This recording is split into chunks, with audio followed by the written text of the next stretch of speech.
Buenas tardes, mi nombre es Lili Rodán. Voy a agradecer a la empresa Agimed que me convocó para esta presentación. Y bueno, en la tarde de hoy vamos a hablar sobre un nuevo método para cuantificar la saturación en pacientes neonatales, y esto lo llamamos histograma continuo. Fue claro para mí al empezar a diseñar la presentación que era imposible hablar sobre la monitorización y el histograma si previamente no lo relacionábamos con la oxigenoterapia suplementaria y los episodios de hipoxemia. Así que vamos a hacer un pequeño recorrido sobre estos temas antes de llegar al tema de la monitorización. Con respecto a la oxigenoterapia suplementaria, podemos preguntarnos a quién se la vamos a administrar, en qué momento, en cuánto, digamos, en qué cantidad, o sea, para qué objetivo. Y entonces, de a poquito vamos a ir haciendo ese recorrido sobre estas preguntas. Cuando decimos a quién, probablemente podamos administrar oxigenoterapia suplementaria a cualquier paciente de cualquier edad gestacional, ya sea recién nacidos pretérmino, ya sea recién nacidos pretérminos tardíos o recién nacidos de término. En el contexto de la reanimación cardiopulmonar o en hipoxemias, en trastornos, digamos, que provoquen hipoxemias agudas, o en aquellos episodios de hipoxemia que son tan frecuentes en los recién nacidos pretérminos, que están más relacionados a la inmadurez, o en aquellos pacientes que van a tener un requerimiento crónico de oxígeno suplementario por enfermedad pulmonar crónica o displasia broncopulmonar. Si comenzamos, digamos, hablando de los trastornos agudos, vamos a ver que, en primer lugar, y de alta incidencia es la enfermedad pulmonar hialina o SBB. Y en esos pacientes, sabemos que van a tener requerimiento de oxígeno variable, digamos, va a haber algunos pacientes que van a tener un requerimiento no muy importante de oxígeno y un curso leve a moderado de la enfermedad, pacientes que pueden tener un curso algo más complicado y que posteriormente en el transcurso de los siguientes días van a ir aumentando progresivamente su requerimiento de oxígeno suplementario, y estos niños van a tener más riesgo de desarrollar enfermedad pulmonar crónica, y aquellos pacientes que tienen un curso grave de la enfermedad y que también, digamos, van a tener una mayor posibilidad de desarrollar enfermedad pulmonar crónica. Todos estos pacientes seguramente van a necesitar algún tipo de soporte ventilatorio y oxígeno suplementario.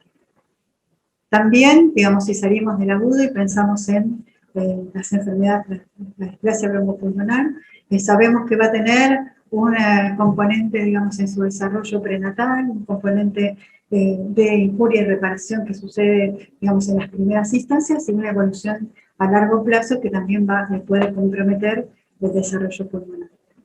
Para ya incorporar algo de la práctica, de la parte práctica, digamos, de esta charla, quiero compartirles algunos datos que tienen que ver con pacientes displásicos que han estado en uno de los servicios donde yo me desempeño.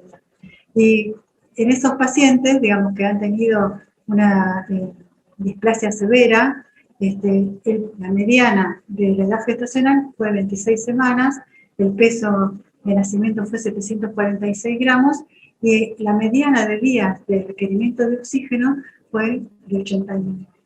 Y esto, digamos, lo vamos a retomar cuando veamos cuáles son las dificultades que se presentan en estos pacientes, digamos, que tienen requerimiento de oxígeno por tiempos tan prolongados.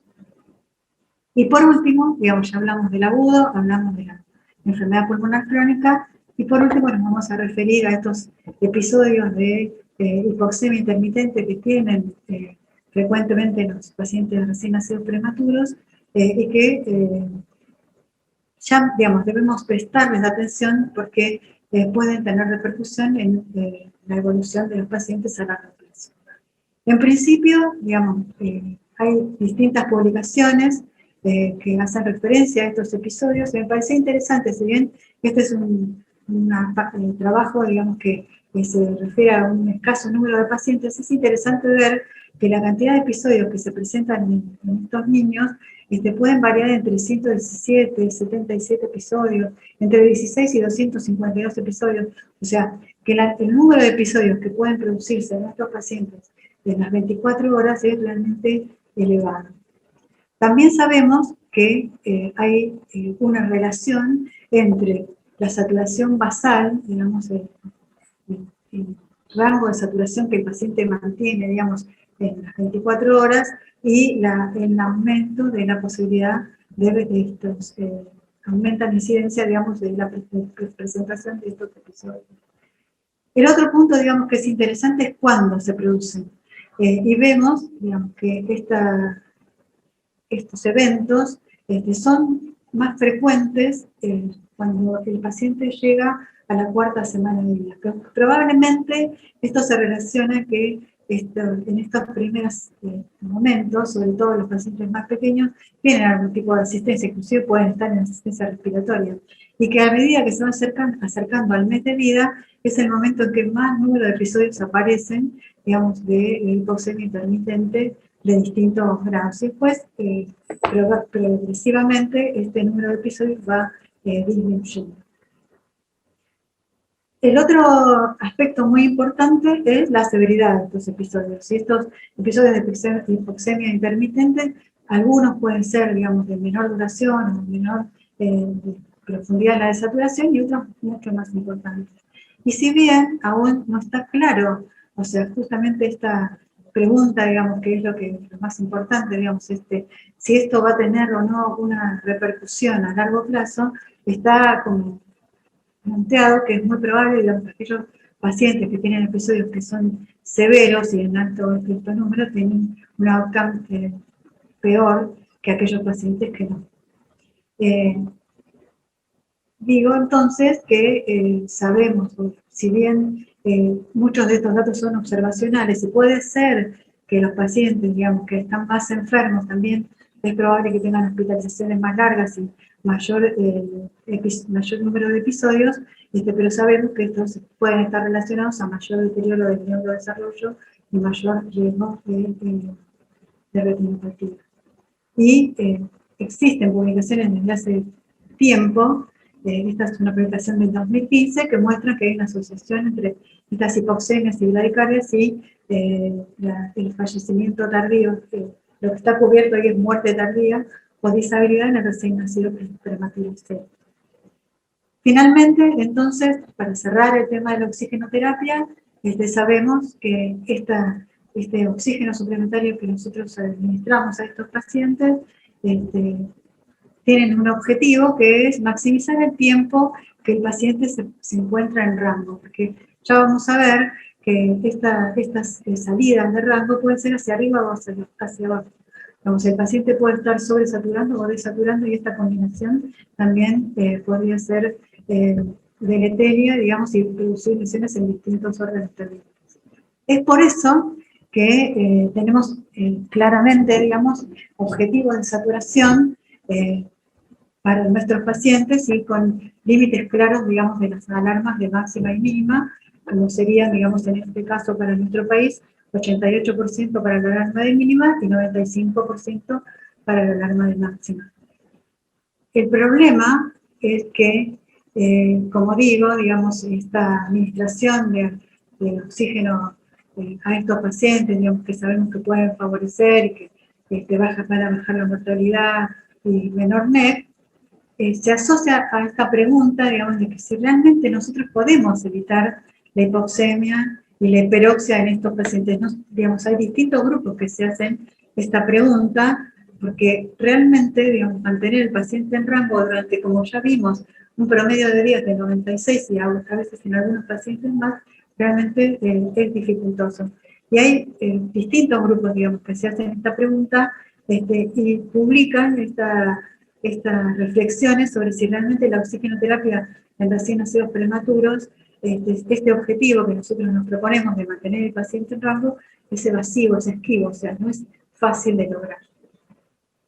Bien, como digo entonces, todos estamos certeros de que tenemos un problema en esta necesidad o en este objetivo de mantener a los prematuros la mayor parte del tiempo en rango, digamos, en este objetivo de saturación que tenemos determinado entre 89 y 94, digamos, y con las alarmas ajustadas a estos números.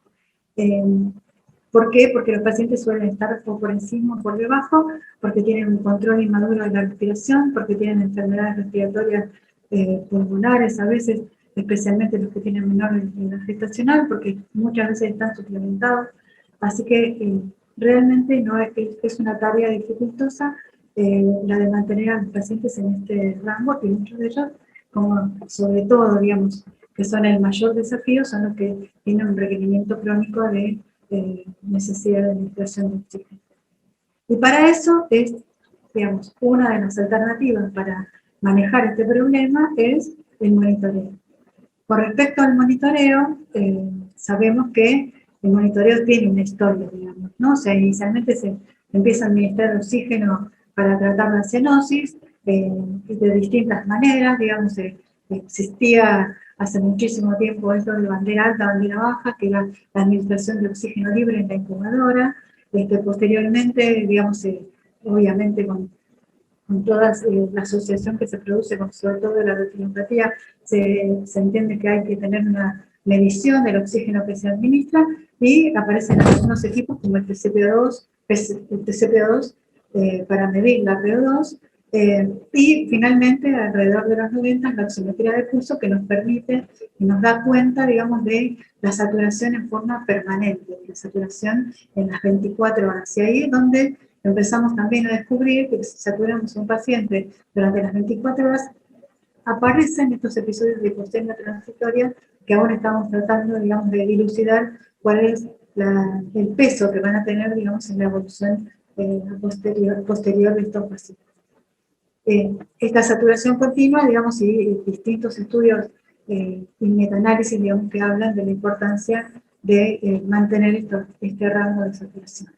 En los años posteriores, entre 2015 y 2018, es donde más aparecen estas publicaciones que tienen que ver con la optimización del tiempo, digamos, en que el paciente está en rango, y la importancia clínica que tiene mantenerlo, digamos, en esos valores. Y ahora les quiero compartir un caso clínico de un paciente que ustedes ya conocen. Estoy segurísima que es un paciente que les va a resultar familiar, digamos, a todos aquellos que se desempeñan en una NEO.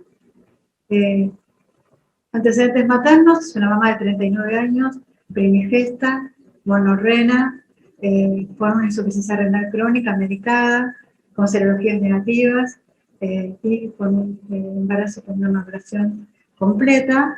Se realiza una cesárea electiva con Doppler patológico y por hipertensión de la mamá. Nace un bebé de 27 semanas, 800 gramos, Apgar 5-7, que requiere asistencia respiratoria mecánica desde la sala de partos, recibe 2 dosis de surfactante el primer día de vida, y a los 12 días de vida presenta una hemorragia pulmonar.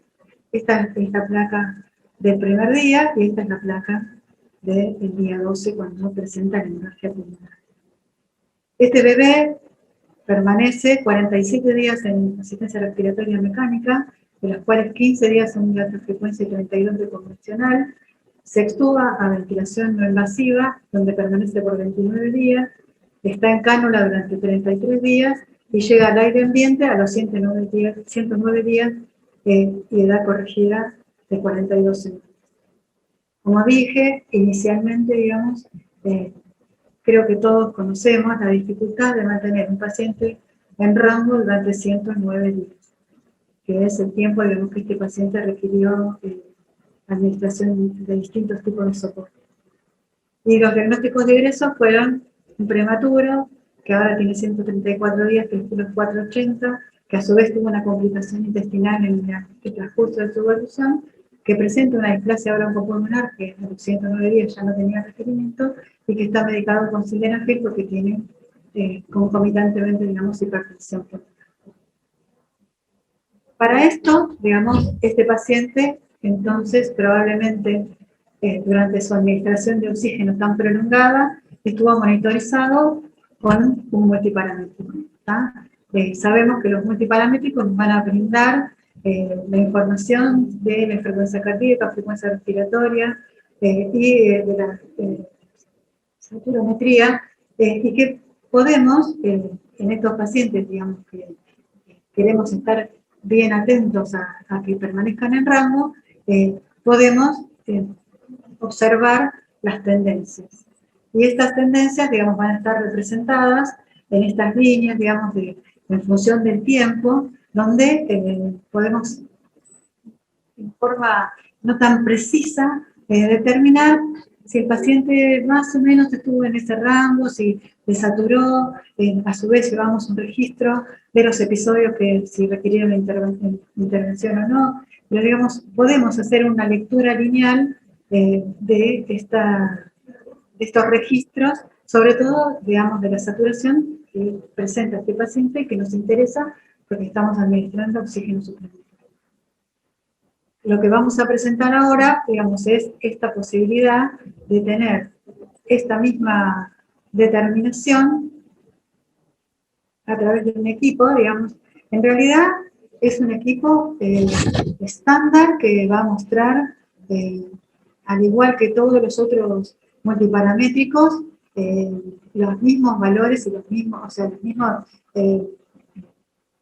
censados que tenemos en cualquier multiparamétrico. Vamos a tener la frecuencia cardíaca, la frecuencia respiratoria y la saturometría con los valores, digamos, que va mostrando el paciente y también con las respectivas alarmas.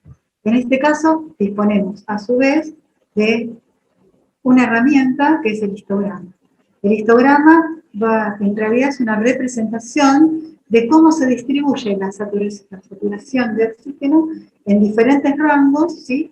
Y eso lo podemos ver en estas distintas barras. Esto ya lo vamos a ver después en una foto.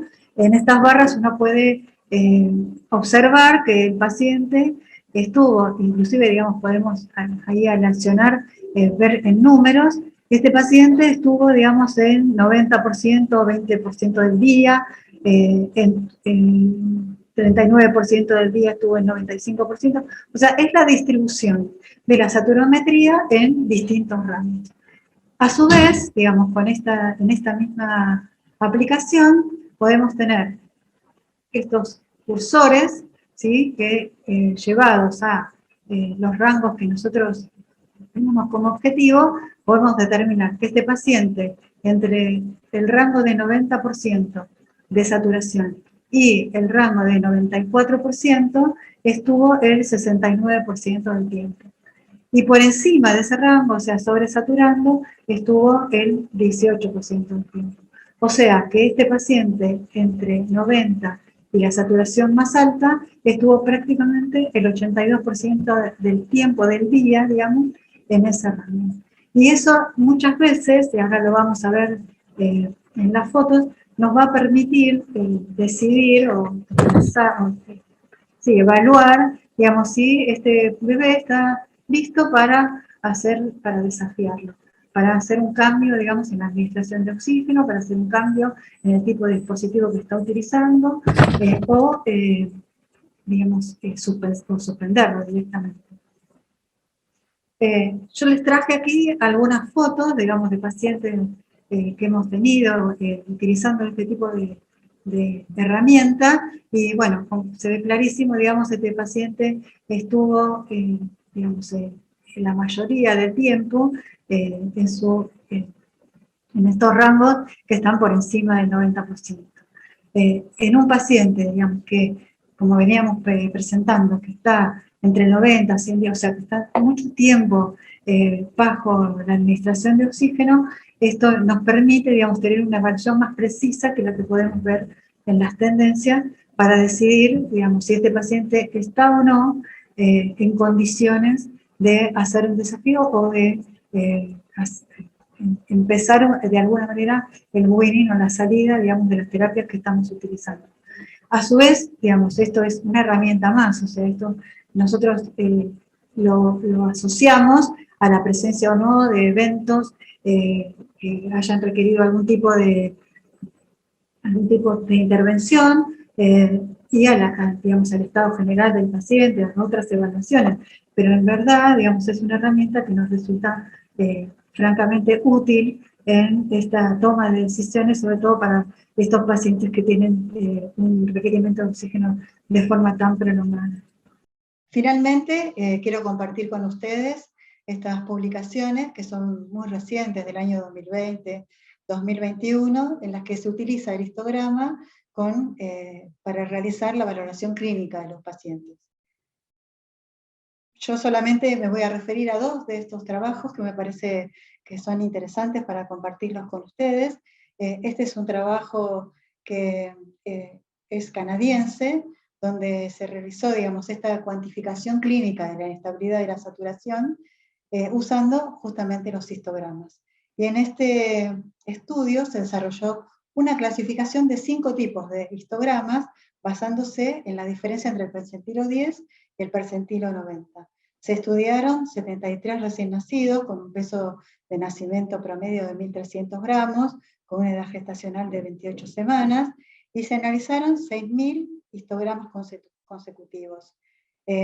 Aproximadamente el análisis implicó 82 de estos histogramas por lactante durante 46 días promedio.